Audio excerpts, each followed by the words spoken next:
welcome to Metal Never Dies, but this is Metalcore Never Dies, I guess. I'm probably gonna lose some subscribers. It's alright, because I want to talk about metalcore, I guess. This is greatest metalcore albums of all time, from my view, I guess. So I got 10 of them. Let's see what you guys think. So number 10, I have All That Remains, This Darkened Heart. This was released on March 23rd, 2004 on Prosthetic Records. This was produced by Adam D from Killz and Gage, so you need to have that to be in the metalcore category or whatever you want to see. You gotta have Adam D in it. Gotta have breakdowns. This album has breakdowns, guitar harmonies, vocal growls, and some sing-alongs. This album has that, so it's a good metalcore album. This is the band's second album. You can even throw in their third album, which is This Calling. It's good as well. After that, they went down here. The rest of it's shit. So yeah, so number 10, I have All That Remains, This Darkened Heart. Number 9, we're going to Germany now. I said yes, Germany had metalcore, so yeah, that's what you get. This is Caliban, Shadow Heart. This was released on January 31st, 2003 on Life Force Records. This is the band's third studio album. So we had 2 other metalcore albums before they made this metalcore album. And this album has,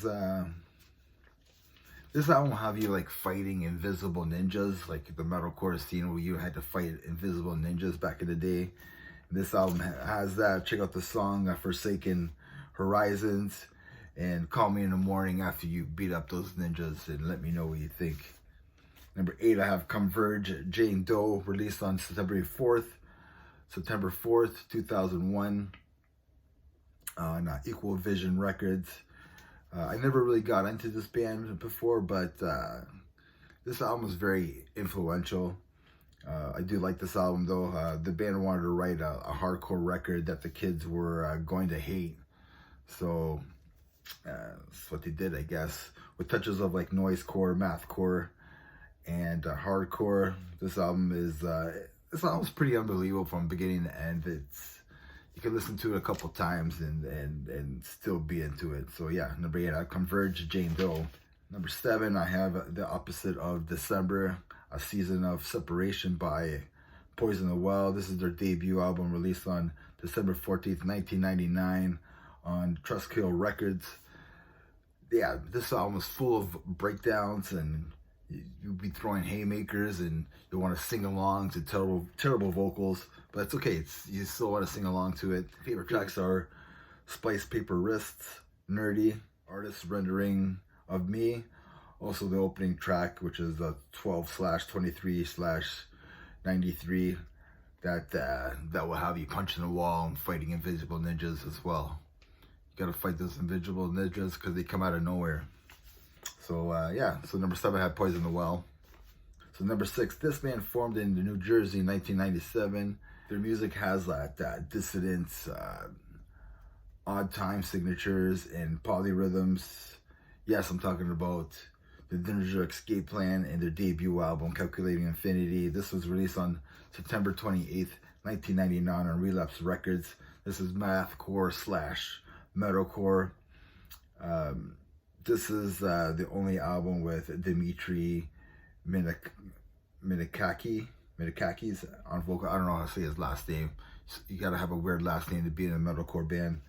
I'm not a big Dillinger Escape fan, but this album just really rips. It's very influential as well. Really love the song 43% Burnt. So number 6, I have Dillinger Escape Plan. Here's my top 5 metalcore albums. So number 5, I have As I Lay Dying, their 4th studio album, In Ocean Between Us. This was released on August 21st, 2007 on Metal Blade. This album debuted at number 8 on the Billboard 200. You have Nothing Left, which hits hard, Within Destruction, I Never Wanted. Great sing-alongs. You gotta have sing-alongs in metalcore as well, right? Fighting ninjas, sing-alongs. gotta have that stuff. You gotta have Adam D. I don't think he produced this album, but you have Adam D in there. You gotta be from Boston, even though that one band was from Germany, but it's okay. So every metalcore fan should have this album. Even if you're a closet metalcore lover, you should have this album. So if you're a metalcore, everybody was into metalcore back in the day, back in the 2000, 2001. Everybody was into it because it was a breath of fresh air. Don't lie to me.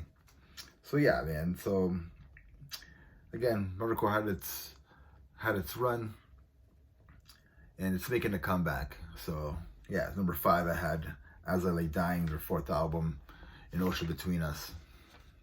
Number 4, I have God Forbid, God Forever. This is a New Jersey-based metalcore band releasing their 3rd studio album, God Forever, on February 24th, 2004 on Century Media. You got Anti-Hero, Better Days, Soul Engraved, Force Fed, Killer Track. There's elements of thrash on this album, and like I think the band has always had like a base of like thrash in their sound, which is pretty cool. Jeff Loomis contributes the solo in the track Soul Engraved. That's cool. I mean, all the metalcore closet lovers love this album. So God Forbid, God Forever. Number 3, everybody should have this album. This is the Slater metalcore. This band's from Boston. So I got Unearth, The Oncoming Storm. This is our 2nd studio album, released on June 29th, not 26th, 29th, on 2004 on Metal Blade Records. And this was produced by Adam D. So they get an extra check mark because Adam D produced this album. He should be doing all the metalcore albums. He's doing death metal now too. Never mind. Every song on here rips. There's no sing-alongs at all on this album because you don't need sing-alongs when you're in the mosh pit. And these guys do favorite tracks on this album. There's like breakdown galore on this album. So The Great Divider, Black Hearts Not Rain, Zombie Auto Pit, Pilot, and more. Unearth, The Oncoming Storm, number 3. Number 2, these guys are from Boston as well.